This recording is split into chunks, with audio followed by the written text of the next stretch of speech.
Hi, my name is Tina Paniqui and welcome to Doorways.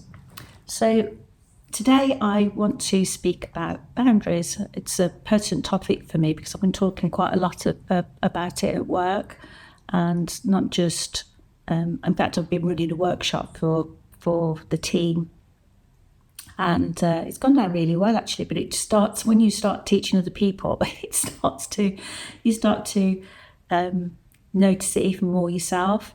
So I don't mean boundaries in terms of being harsh or unkind or defensive or shut down, or walking away, those types of boundaries. What I mean about boundaries is that when we stay grounded and we stay present and we stay in our adult self, there's something called transactional analysis, which is whereby, and I was taught this moons and moons ago, it's got to be 30 years ago, but there's a triangle whereby there's an adult, child and a parent, and we can skip between those three different states, if you like, depending on who's in front of us. So that's why arguments tend to flare up, because people jump from being in an adult state into like a critical parent and then an adaptive child, or you both go to child mode and you just go around in circles. So boundaries has been a topic that I've actually been spending quite a lot of time on recently.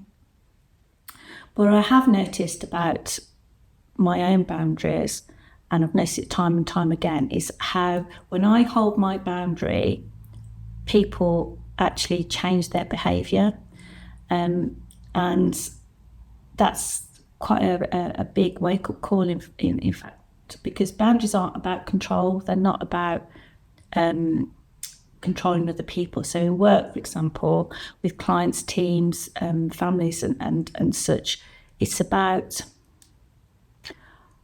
holding your beliefs and respecting yourself enough to have a boundary so that you don't change your behaviour to suit somebody else.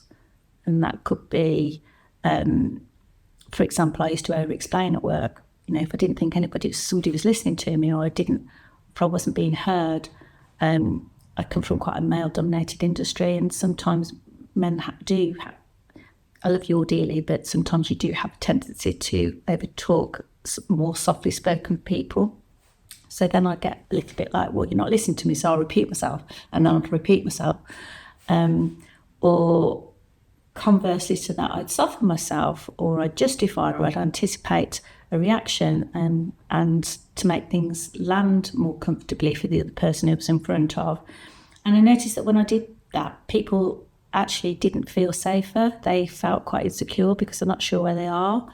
But when I have learned, and I still get it wrong sometimes, but I've learned now to hold my boundaries more calmly and without urgency, so I don't over-explain what's going on, and I don't need agreement from the person who's opposite me or people that are opposite me, that things shift, and people either stepped up or they stepped away. And I've learned to let their response go, because how they respond is not down to me.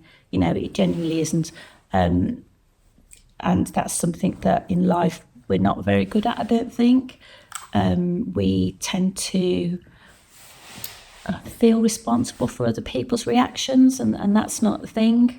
The only thing we're truly responsible for is how we behave, and how everybody else behaves is up to them. And it's the same with families, isn't it? So that, families don't work when you come at it from a child perspective. So, like, how can I word that better? So when we're in our adult self, communication is very clear.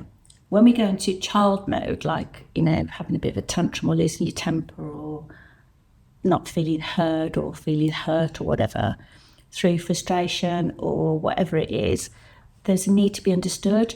And therefore that's where we get into this bit of a dodgy ground, really.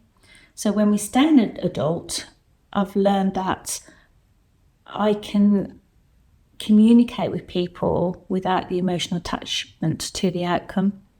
So I don't have to react with my tone. I don't have to try and fix anybody else's discomfort. I don't have to engage every time with people. And I have boundaries with myself as well, so that, I have in the past allowed people to walk all over me, or to be rude to me, or to not treat me very kindly. And that sends a really bad message to me that I'm not worthy. And I've got to a time in my life where I sod that. I am worthy. I am worthy of being spoken to correctly. And people don't have to agree with me. They absolutely do not. But they can be respectful. And everybody's entitled to an opinion. Everybody's entitled to how they feel. So I've learned now to stay present, listen to my body, not overriding myself. If I'm uncomfortable, then I know something's not sitting right. I'm not rushing to prove anything, to please or to perform to anybody. And you're actually doing a lot of harm to yourself when you don't maintain your own boundaries, because you're basically saying, hey, it's okay, I'm not worthy of those boundaries. So, that's not healthy. It isn't healthy for anybody. So the strongest boundaries I've witnessed don't come from with emotion attached to them. They come when you're quiet, or you're clear, or from groundedness. And when you stay in your adult self, you don't need to defend your boundaries. You just embody them. So, when you do this, I feel. When you raise your voice at me, I feel intimidated. When you speak to me in that way, I actually find it quite hurtful. That's not up for debate. That's just a statement of fact. So this is a doorway I'm going to leave you with. Where in your life are you trying to enforce boundaries instead of embodying them? And what may change if you stay grounded, adult, and kind without over-explaining yourself?